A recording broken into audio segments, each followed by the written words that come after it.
grow a dick and don't say no to the club.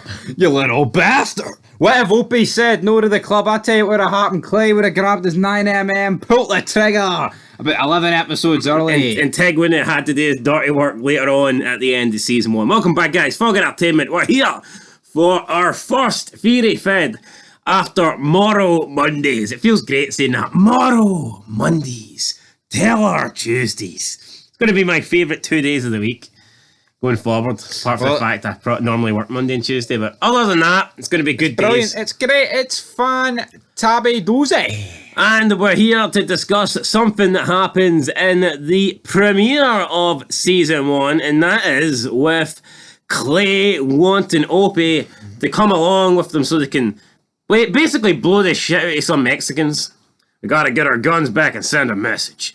Opie will lean whatever way we want him to lean. Opie's leaning right these two. No, I don't like people leaning to the right, Jackson. Opie will lean whatever way we want him to lean. So Clay obviously wants Opie to come with the club.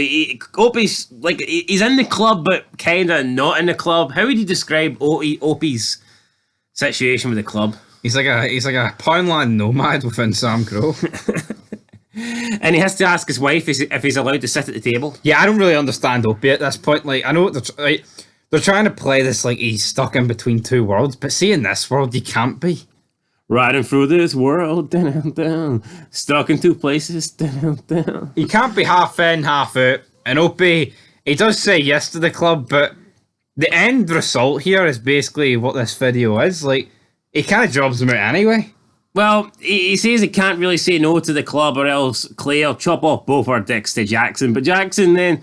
Clay does a lot of that. Jackson then tells Opie not to worry, take his child to the hospital and get like a medical record to see that his child got hurt, and that'll get Clay off their back. So while...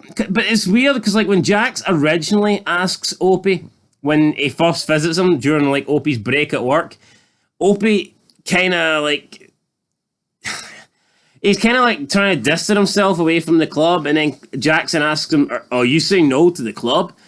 But then when he's saying yes to the club, Jackson's like, "Nah, don't worry, don't come." So it's like Jackson kind of giving out mixed messages here. But yeah, what if it was Opie? What if Opie, from this point, what if Opie said, "Look, I'm no doing it. I spent 5 years inside.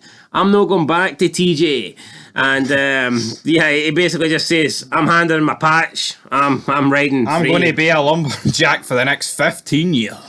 And yeah, and he walked away for the club. Well, the first question is, would there have been any punishment, or do you think can you walk away from the club if you just don't want it anymore? I guess you are allowed to just go. If you decide to leave on your terms, do you have to get the ink removed? Is the ink only for... Well, you do, of course you do.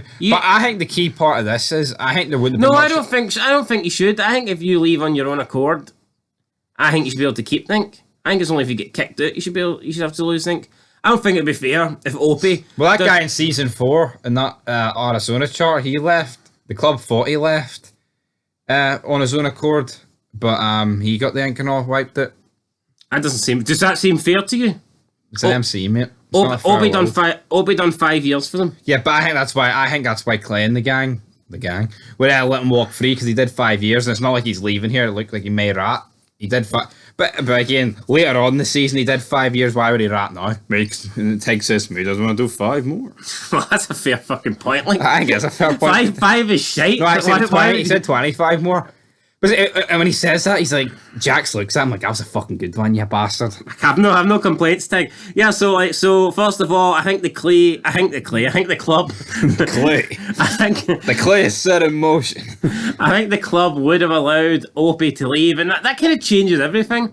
If Opie had left the club, not only would Opie probably be alive to this day, Donna would be alive, potentially Penny would be alive.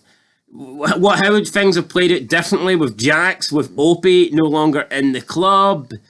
You know, it's I don't know. What do you think? What, maybe Opie not being in the club would have maybe made Jax leave. Maybe, but I don't know. Maybe. You know, there's a lot. You got to put a fact in. If Opie leaves, a lot of votes that were close, like a 6-5er or a 4-5er. Swing votes. The double booking of the foes. Could have had the new president. Exactly. I mean, you gotta think of that stuff. Voter fraud. Like if Opie left, like the drugs wouldn't have passed because he had. If you go with me, Jax, Miles will go with Opie. That's his sponsor. I remember when Opie voted yes for the drugs. Piney gave him the look of, he grew a dick. Ungrow that dick, son. Right. So what happens? Right. Opie says no to the club here. What plays it? If he says no to them, obviously he leaves.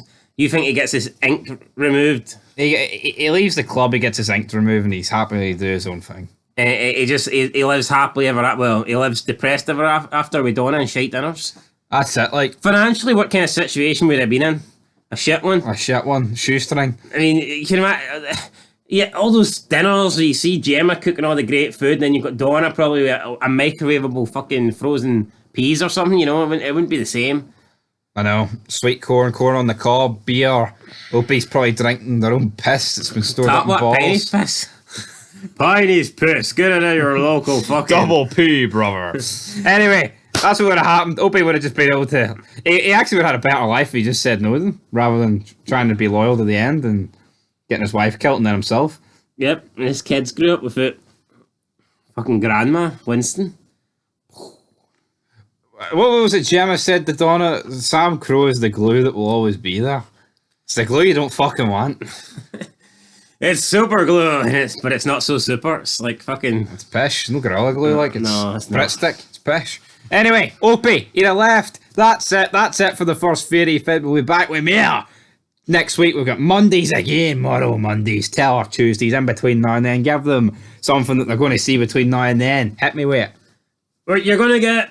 character spotlight. I'm gonna pick someone to fucking basically talk shit about for 5 minutes. Mate, 5 facts you didn't know about Clay Morrow. I'll be coming. Why not 10? I did 10 about Chibs. Clay gets 5. Well, you know what? Clay can get 5 more in season 2. Alright? How's that? Right. How's those apples? How's those 5 now? Hey, maybe he's already done 5. Maybe he doesn't want to do another 25 facts more, you know? And on that note, that's it. Peace. Woo!